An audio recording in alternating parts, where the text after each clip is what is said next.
Ken Attard, welcome to the Human Capital Innovations Podcast. Great to be here. Thanks a lot, John. Yeah, it's great to be with you. I'm super excited to have this conversation today.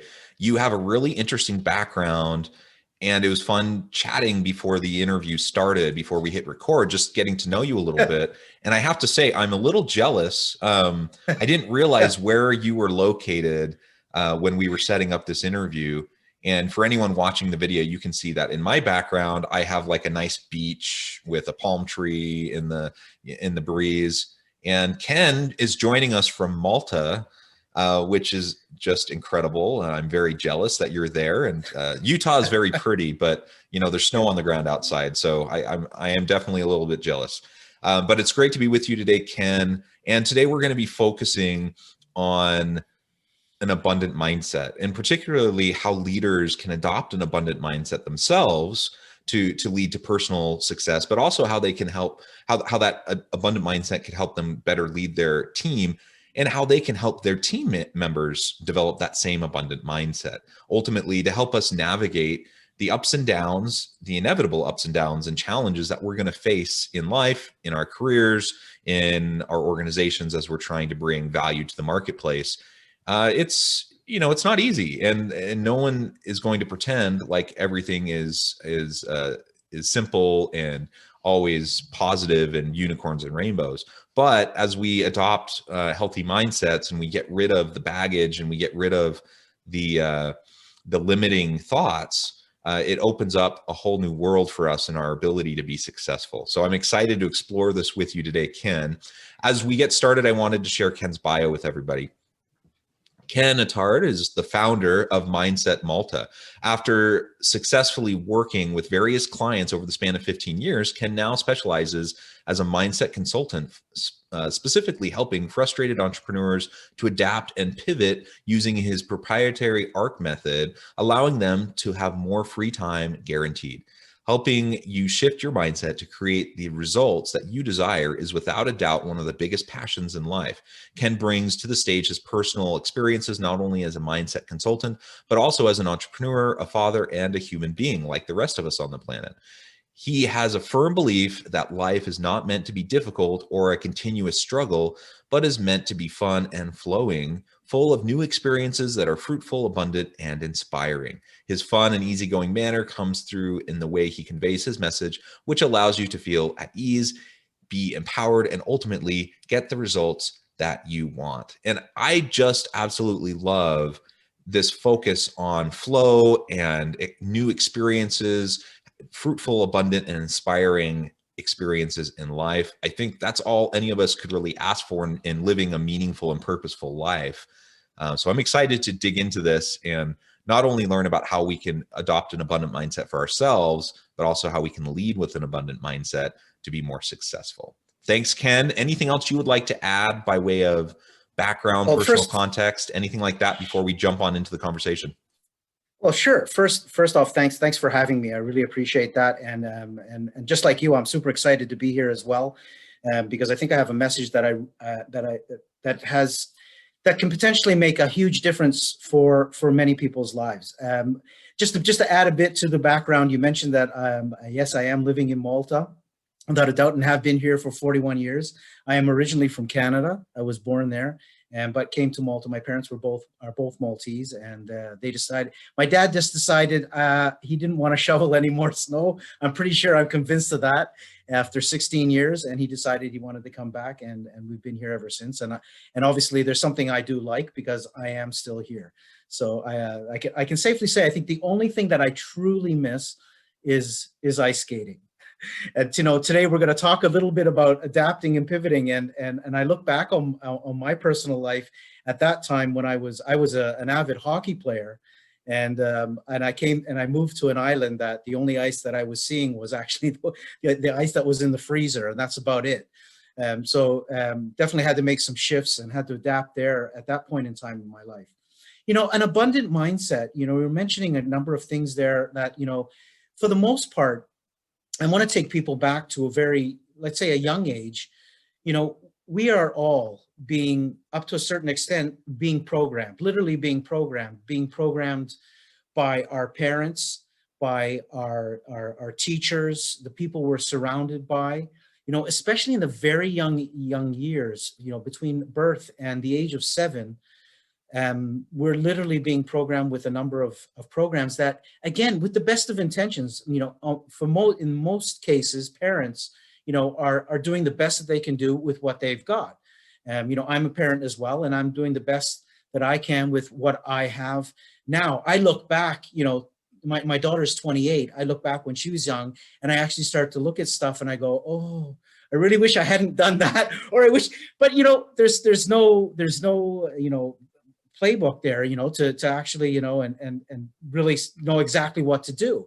And as we go along, and like I'm saying, the important thing is you're doing the best that you can do at that point in time. And why do I say this? Because one of the key elements for anybody, an entrepreneur as well, is actually having awareness of the way they are actually thinking. And what is interesting is that I've noticed that over the years that there are a lot of entrepreneurs who are really just going through, let's say, the motions without even being aware of actually how they're thinking. So when I say being aware, first of all, are you aware that the way you are thinking is correlated with the results and the experiences that you're actually having in your life? If you're just going through the motions and have no awareness of this, you just don't know what you don't know, then it's sort of like living your life like I like to describe it like an Indian rubber ball just being thrown in a room with 4 walls, and you throw it, and this, it's hitting this wall and then hitting this wall. One day is a great day, one day is a horrible day. The next day, you're not even sure where, what's going on. And there's literally no direction. You're just literally all over the place. So I really like to start with people and start to create an awareness of the fact that, what you're thinking about is having a direct result on a direct effect on the result and the experiences you're having. Now you need to look and decide, okay, now that I know this, and, we can get to a little more detail, but now that I know this, the first question then is, okay, I need to look at maybe some of the different areas of my life and say, okay, am I happy with the results that I'm getting here? Am I happy with the results in my relationships? Am I happy with the results that I'm creating as a leader? Am I happy with the results that I have with my lifestyle, with my health? Am I happy with the results that I'm having in my spirituality? Just my career, all these different areas. And if I can pinpoint different areas and say, you know what, I'm really not happy with my health right now, you can literally take it back to the way you are thinking. You're not happy with the financial situation that you might be in right now. You literally can go back and start to look at the way you are thinking. Now, some of those thoughts potentially, like I said, we've been programmed. So you've got some unconscious thoughts going on that are programs that are literally running because that is the way you have learned. Which brings me to why can I just add? Can I just chime in? Yeah. I think with that, yeah, and that because of the way we're raised and socialized, because the way our parents reinforce things in us, or our teachers, or whatever, we create this world around us in our perception, and we create coping mechanisms to deal with all of that. And frankly, a lot of those coping mechanisms aren't particularly healthy, and they're not self-sustaining, and they often are very limiting. Now, I understand people come from all walks and types and backgrounds, and some people come from horrific types of experiences and backgrounds. And I don't think we're suggesting that you just need to put that aside and move on. You have to deal with those things, and oftentimes, seeing a mental health professional is important. Oftentimes getting appropriate medications is important. But there are also things within our control in how we reprogram our mind to deal with the inputs that we're receiving, to shift the paradigm in how we perceive the world. And that very shift in and of itself then creates the reality that we interact with. And we are in a position at that point to move more positively and sustainably into a new future. And that's a Absolutely. really, I mean, it's perhaps a scary thought to think of things that way, deprogramming, challenging your assumptions, getting outside of, perhaps, if I'm 42, so if I'm doing that and I'm like trying to deprogram 42 years of experience on this planet, that can It's be scary, but it's also really empowering because all of a sudden we realize that there's almost a limitless future in front of us. absolutely. And that's a very, very significant point, is that, yes, you do need to unlearn, without a doubt. You need to unlearn programs that are unresourceful to you. If you got resourceful programs going, I mean, use them, utilize them, absolutely. But as you said, for me, it was quite astounding if I look back, when I started delving into personal development, probably around 15, 16, probably about 16 years ago, 17 years ago, when I started delving into personal development. What blew me away the most was I started to read books. I was listening to speakers. I was starting to learn, and I started to hear about this thing about the fact that we are actually creating our reality, that we have this power to create, manifest our destiny, to manifest, the way we are going to move forward and create the results that we want to. And what blew me away, though, the most was is that it was totally up to me. And it all fell on my shoulders. But what was even more interesting for me, and which really got me, going forward with it, was I was like, how come they don't teach us this stuff in school? I was just like, why is it that, no one in school has actually sat to me and said, listen, you know what, if you set a goal, if you set an intention, if you actually write it down, you have, 1,000 more times chance of actually achieving it. If you think in a way that is if you think of good things, if you think of what you want, if your focus is moving towards what you actually want, because this is one of the challenges that I find with leaders, with entrepreneurs, is that there's a lot of focus on what's wrong. And it doesn't mean, just like you said, it doesn't mean that we don't need to look at those things. But when we look at something that's wrong, it's also giving us a solution as to how we can make it right.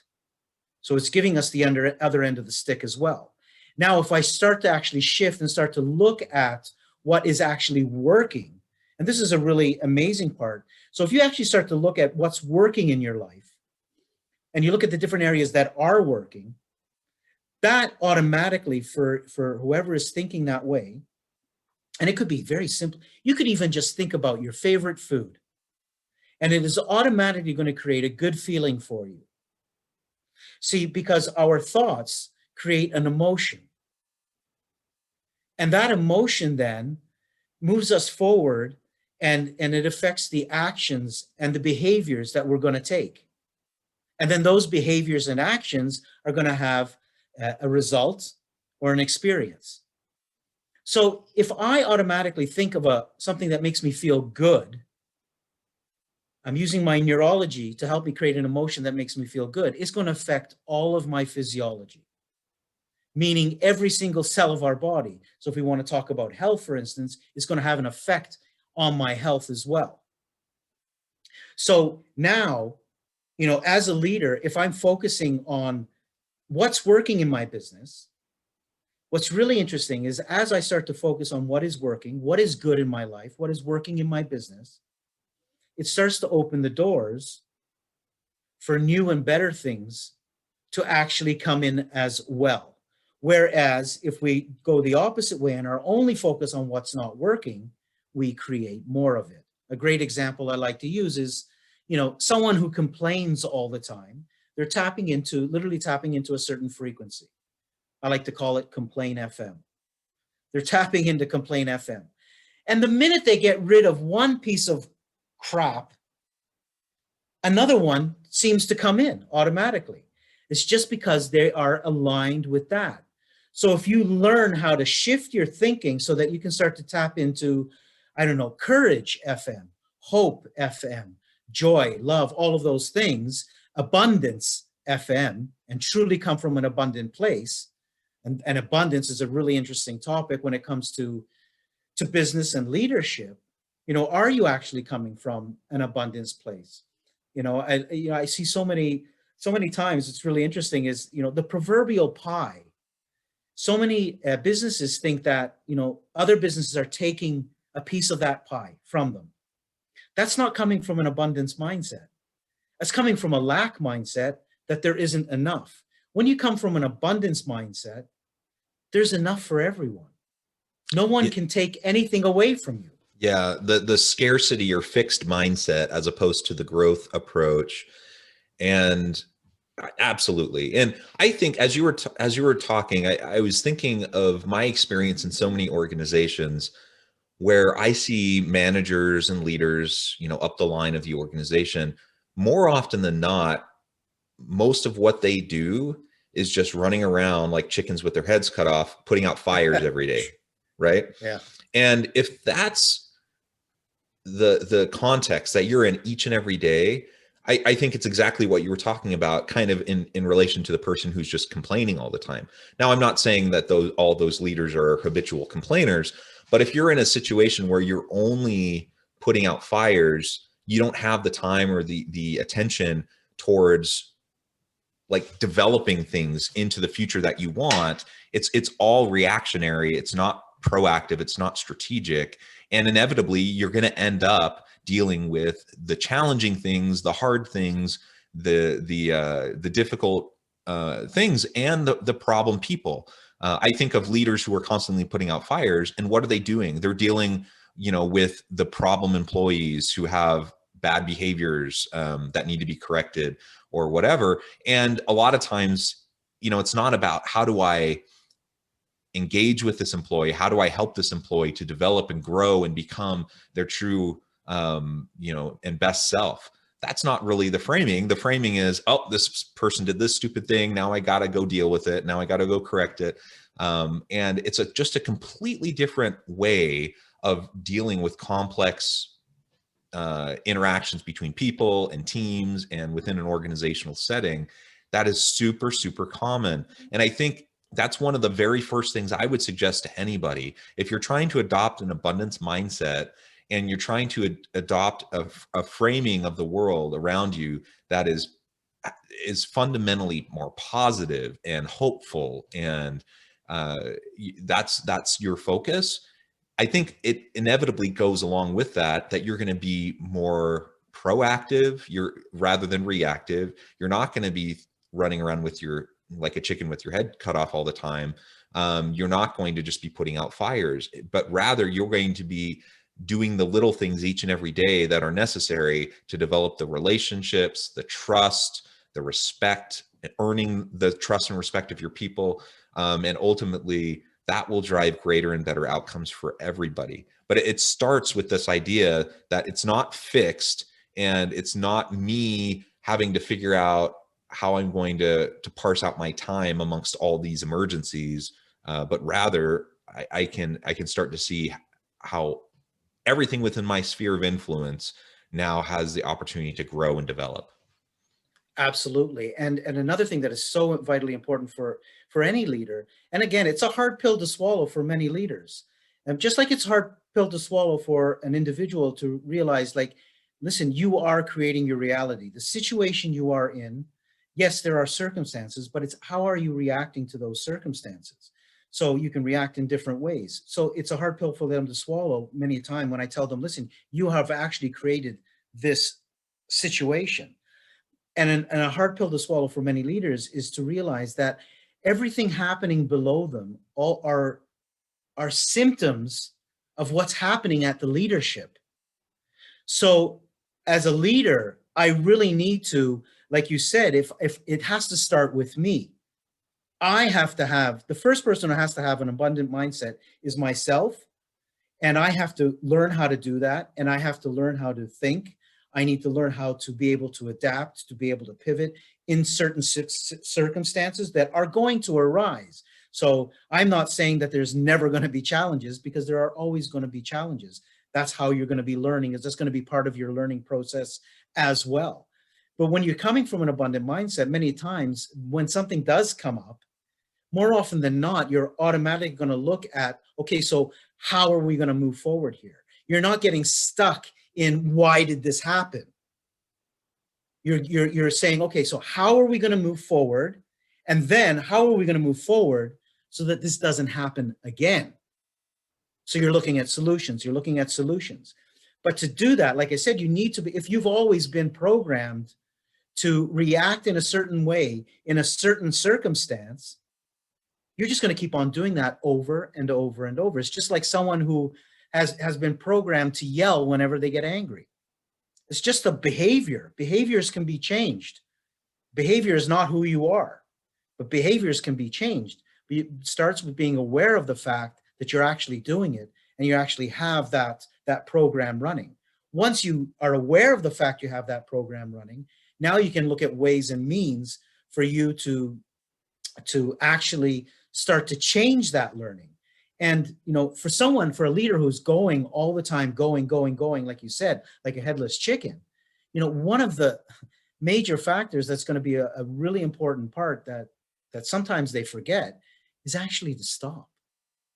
To actually stop, you know, take some quiet time so that you can actually get yourself centered again, get yourself grounded again.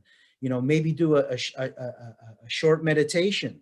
And even throughout the day, you can do it whenever you want. It doesn't, you know, you don't need to be in a cave on a small island to be meditating. Literally, right? it can be 30 seconds while you're walking down to the hall to the next meeting and you're practicing deep breathing. That's it. Right. I mean, there's so many things we can do, and it doesn't mean you have to like step away for an hour. It can be 30 seconds between meetings. It can be 5 minutes, 10 minutes of just, and everyone needs to take breaks anyways. Right. And, you know, if you're running an office and you're running your team into the ground where they don't feel like they can take, you know, a break every hour, then there's a problem there anyways in terms of mental and physical health and well-being of your employees. So if you're already thinking about that, then why not make part of your routine of taking regular breaks and get walking around, stretching, you know, doing those types of things. Take some time for self-reflection, take some time for deep breathing, for contemplative practices and other things that can help you get recentered. It can just be part of your routine throughout the day, and it will help you be more productive and more focused when you get back to work. That's the part that, see, this is the part that's really interesting, because they still have to become aware of the fact that they can do that.